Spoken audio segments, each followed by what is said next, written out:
it to WCW. I'm also going to argue about this one. I already know it. We'll probably will. Mark, man, start us off. You got an underrated guy in WCW. Who doesn't get enough love? In WCW, again, I'm not wasn't really a WCW guy, but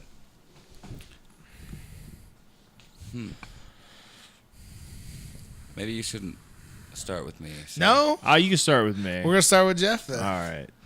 I have two. That's fine. All right. Let's talk about it. Underrated. Yeah. Chris Jericho. For his WCW run? His WCW run. Okay. And Chris Benoit. I know. I'm not allowed to say that word. You're allowed to say it here. Yeah. You're allowed to say it here. Chris Benoit was my favorite wrestler in WCW ever.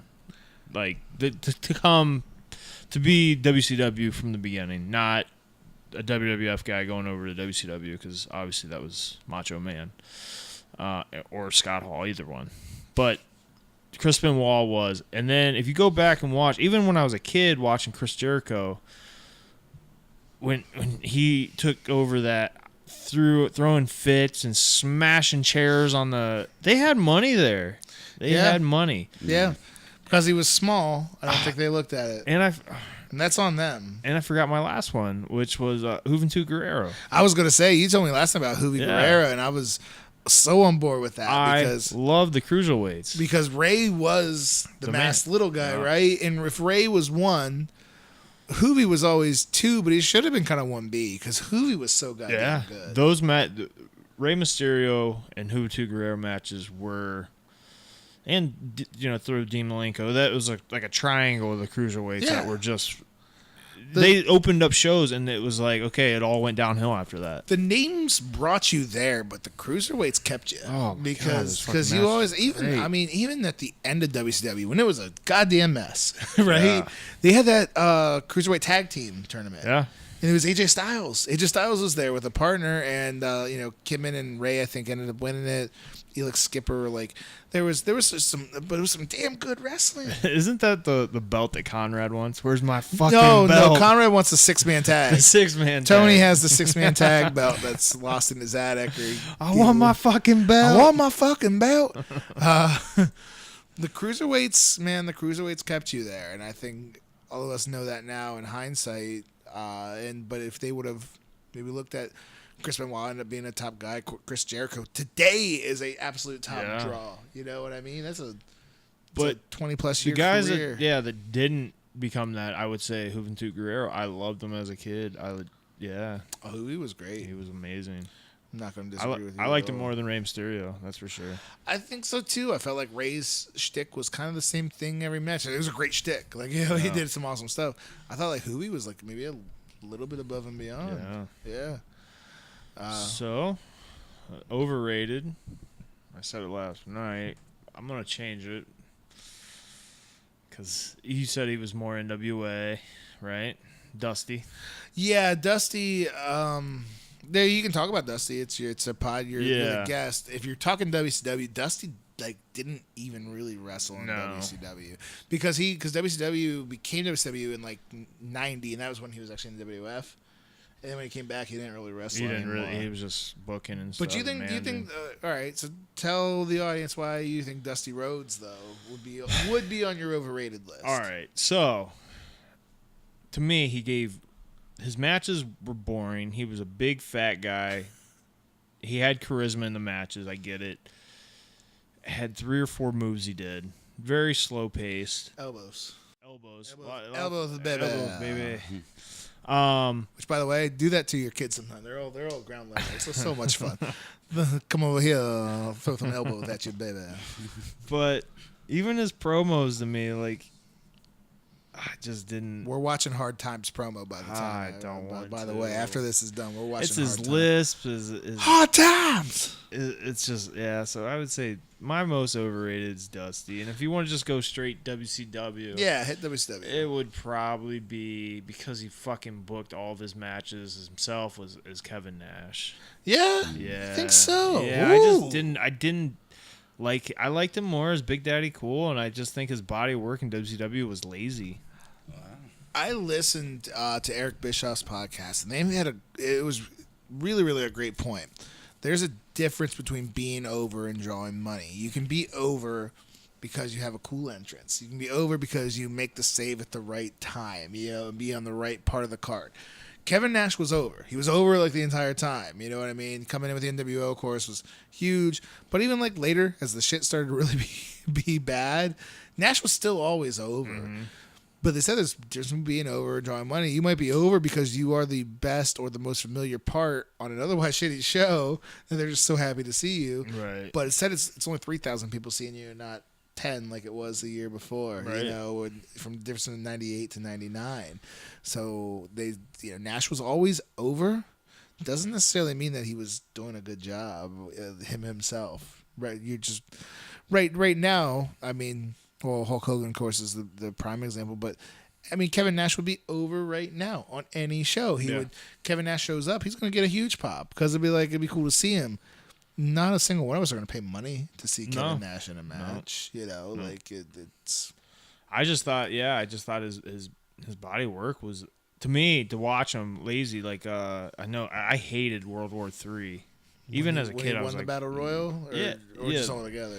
The match altogether, there was just too much going on. But right when you could tell he started booking for himself, they all started. There was like a number one draft pick or whatever they were fucking calling him in each ring, and he was the one guy. As soon as the bell rang, he threw like 19 people out and just stood there for the rest of the match. Earl Breeze loves that, by the way. Yeah, I'm sure he was just going crazy.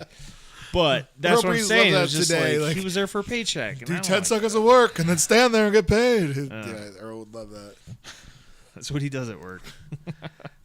That's what Earl does at work. I'll tell you, man. That's I didn't see that one coming, but I kind of hear it. All right, I'll go ahead. I'll start with my underrated. Last night I thought Midnight Express, but it's almost the same thing. They were two NWA. They really didn't have that much of a run in WCW, not long enough to count. So I couldn't really put them underrated. I think they're underrated in the sense that we talk about like the best tag teams ever, and they never get put in it. And that kind of like, I think they are like they might have just kind of missed a generation that we all know. Yeah. Shoot. So we're thinking, all right. Yeah, the most underrated guy, and he's gotten a lot more love in today's era with the help of videotape. I still think Arn Anderson's like one of the most underrated. Oh, he's awesome. Most underrated because now everybody again like will relate to him as the enforcer with the Horsemen, which he should because he was awesome there and he cut great promos. Even after that, if you go back and watch, he was. Because Flair was gone, but Arn was there. So what was Arn doing? He was doing good shit. He was teaming with Bobby Eaton. He was teaming with Zbyszko. They did the Dangerous Alliance, which is, we'll talk underrated stables. Zbyszko, Eaton, Arn, Ravishing Rick, and why am I missing the last one now? Stunning Steve Austin. with Heyman as their manager, and Medusa was also there too. So you want to talk underrated stables as a whole, that's them, but Arn was part of that. Arn was having great matches the entire time, though. A lot of times in tag, but he's having great matches. He kind of held down that mid card. He did TV title stuff with like Johnny B. Bad. That was actually that's what I remember. That was actually pretty good. Arn Anderson was with Johnny B. Bad especially on what was it? Just Saturday night. Saturday night, yeah. It was always like Arn and Johnny B. Bad. That was always pretty good. His TV title was always on the line, and Arn would always beat him. And then Arn would when Flair was back, he had a feud with Flair in '95. They had a great match. Flair was always feuding with like Hulk and Savage, but there was like some Arn and Randy Savage matches out there that are really fucking good from like '95. You can imagine it's good. It is. It's just one of those things when you're always next to Ric Flair. It's hard to anybody to realize how great you are. Yeah. Arn Anderson was great promo too. Ric Flair's promos was like, because it's Ric Flair and it's cool and it's big and it's boisterous and it's the nature boy and it's so much fun. Arn Anderson talked to you and you believed it. Right. That was when your dad was giving you that. Like, yeah, he's not yelling anymore and he's serious. Like, I better fucking listen. That's how I felt when Arn Anderson would shoot those promos. They'd be like, Nature's gonna have himself a match. Arn's gonna come and kick my ass. Like he's He's not mad at me. He's just disappointed. That's a good. That's a good. I love So the name Arn Anderson. That's just such like, Double A, I hear baby. The name Arn Anderson, Double A, I'm just he's the like, badass. enforcer, man. So he's my underrated. My overrated's between two. It's between Sting. Easy. Fucking hate that guy. Yeah. What easy that you like him, or easy that Easy, like that's an That's a an- that's a yeah. it's a that's I- the number one pick. It should be. I don't all get three it. Of us. I yeah. just don't get it. But that's me saying I don't get it. He was over. Like he was over in all those eras. The Surfer Sting in the early '90s had pretty decent matches. Like not great, but decent. There's not one Sting promo that's like the oh my god that's so great. There's like some good Sting matches, not great ones. His biggest run was the Crow Sting going against Hulk Hogan.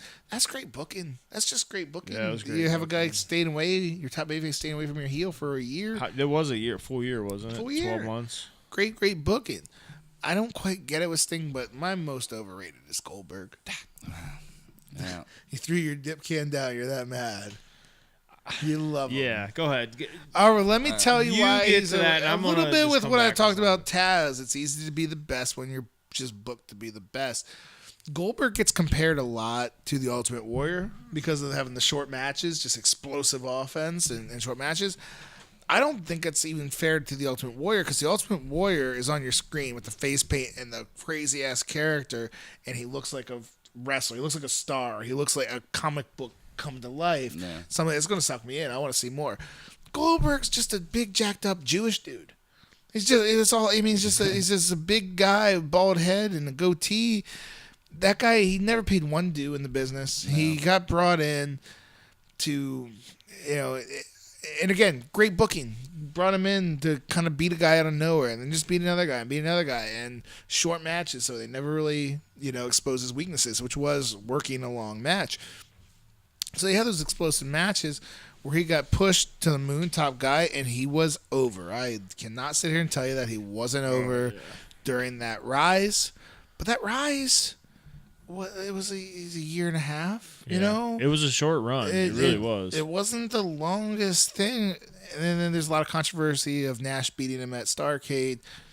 But there's no denying it was all downhill from there. Mm-hmm. Whether it was the booking or whether it was the bloom being off the rose, it was all downhill from there. And I know not a one of us can really think of oh my god. Now there wasn't oh my god great moments period in WCW after '98. Yeah. But you definitely can't think of a Goldberg one. And so really he has this legacy. He got to headline a WWE Hall of Fame class for a year and a half of work. Great booking. Even though I don't like Sting and I don't get it, that's you're talking 13, 14 years of work and evolving and everything. I just don't see it from Goldberg at all. So I can agree with that. Goldberg's my most overrated. I'm gonna just. They needed somebody like him because the NWO was so out there and different. They needed almost like a conformist, man. He was a shot in the arm. He was a WCW guy that just. He was like their last hope. NWO kicked all everybody else's ass. Well, here's this guy out of left field. Yeah. Great booking. I don't think it's very good booking. I think his wrestling in-ring ability is underrated. I don't think it's good. You do? Okay. I think it's underrated with us because... Why don't you go ask Bret Hart how you feel about it? All right, sorry. Man, I'm sorry about that. How he feels about that. He's coming to my house to kill me now, probably, if he ever hears this. Well, he might come to my house to kill me if he hears what I'm about to say about it. But yeah, that's just my thing with Goldberg is I think it was needed. He was over, and I don't think he was as bad as where we are making him out to be. He wasn't good in the ring, but I don't think I could think of a lot worse. His match with Hogan on Nitro. Oh, it's huge. I went nuts. Well, WWF didn't even get turned back on when I heard that match was announced, and that never happened in my house. Yeah. See, I can agree and disagree with you because I feel like based on his in-ring performance and everything, he's definitely overrated. But when it came to storyline, the booking, pretty much all the things all Jeff's pros about him, I totally agree with as well. So it's hard. because like when it came to me, like, well, I'll just wait till it's my turn. But I agree and disagree. It is your turn. Well, have fuck your it, turn. Here we go. Because for me, I guess I'll start with underrated. And Jeffy had a really good pick with Chris Jericho because that's the whole reason Chris Jericho went to WWF and succeeded and everything. But I didn't watch WCW enough to know if he's actually underrated. But he's another one of those guys for me that doesn't really get talked about anymore. But Billy Kidman. All right, we Billy talked Kidman back cruiserweights and we did not talk Billy Kidman. Billy Kidman was there, man. Billy Kidman had a good run and was and had some damn good matches. I think he was the second biggest member in the flock. I definitely watched his matches when I was watching WCW, and I'd pick him in like video games and stuff. Like I liked him a lot, and you got to give him credit. That dude married Tori Wilson. Yeah, well, yeah. Listen, Yeah, him, sure him, did. Give him some credit there at least. yeah. Yeah, him going above his weight class, he might be top because he pulled in a good one. Gotta kick this coverage on that. I'll kick this coverage, yeah. But and then my overrated was between Sting and Goldberg. Okay. Honestly. So again, the easy choices for sure. But I mean, when it comes to me, it's gonna. So probably did be Jeff the- sway you to go away from Goldberg on this one enough, or See, I was gonna. To me, I'm conflicted on both because I think Sting was good for what he was supposed to be. Like he was kind of like he was their supposed answer to be their franchise? Though. Yeah, yeah. well- So that's just it. If Sting was a mid card guy, I don't think there'd be that much shit heaved upon him. But he was their franchise, and I'm like, oh boy, I it don't didn't see hold it. up. Yeah. Yeah. Well, I would pick Sting over Goldberg because of all the reasons I said previously, Goldberg actually established something and was a success. Sting kind of was a success, but you didn't really understand why. Yeah. I always thought, to add to the Sting point, is he was supposed to be the guy, and he never was because Flair was always the guy. No. When Goldberg was the guy, he was the guy. No, for sure. They were opposite. WCW and WWF were opposite. WCW NWA was always heel territory. It was always the babyface chasing the heel, whereas WWF was Hulk Hogan. And so that's why a guy like Ravishing Rick or even $1 Million Man didn't really have big runs with Hogan because it wasn't a matter of having the great matches. He wanted the Giants because who could, and I mean, psychology-wise, it makes sense. Who could beat him? Because Hulk Hogan was 6'7" and 300 pounds and jacked to the gills. Right. So who could beat him? Well, it's got to be somebody bigger. Has to be a giant. Right. The Man was a great character, and he's not a small guy, but compared to Hogan, he was. Yeah. So it didn't make a lot of sense. And You don't think of him being a big guy, but No. in person he is. personally, he's bigger than you think. Where in WCW, it was always Flair. It was who's chasing Flair. Yep. And then later Hogan, when he was in NWO too, who was chasing Hogan. It was the heel champion. You're right. It was And always you're- a heel territory. and your baby Goldberg face kind of chasing broke them. that up a little bit. But you know what, though? And this is something kind of interesting. Goldberg won that match against Hogan, right? And lost it to Nash. You know that he never won the title after that? Even with all the crazy Really? switches, Jeff Jarrett held it about 39 yeah. times. And Arquette and Russo. Booker T got 5 Booker runs. T, Scotty 5, Steiner. yeah. Did you know that Goldberg actually never got the title back? I mean, he just wasn't really part of the He didn't need to be part of the scene? yeah. Well, to as we me, mentioned to me, earlier- he should have been, but Maybe. they never put him back in there. There was injuries and stuff, too, in Yeah. there. He wasn't around the whole time. But, yeah, after 98... Yeah, it was a It's clusterfuck, man. 98 Not after a 98 lot was of great things to nuts. talk about. Yeah. I remember when he punched that window of that limousine, Limo. and it wasn't a fake window, and he fucked his hand No, all and Bischoff has said that was all him. He Yeah. just decided to do it. And He just kept going and kept going, and by the end, and then I remember he slammed his hand down his hands down on the hood of the car, and you just saw blood squirt out of his hand all over the car. And like at the Not time, a smart move. I thought like, wow, that was really well done. How'd they pull that? Like he must have had something like It was- stuck to his arm. Or it's really well something, like, done. find He out later. almost died. Yeah, that's insane. But Shit, Man, man, all pretty good. that did. We got. So you're going with Goldberg on the overrated too, or are you going Sting? I'm gonna go with Sting. You're over going with Sting. Goldberg. Is all right. Yeah. It was I'm between going those two. Goldberg on the overrated I'm going list. Nash. And you're going Nash, which I didn't really see it coming, but I kind of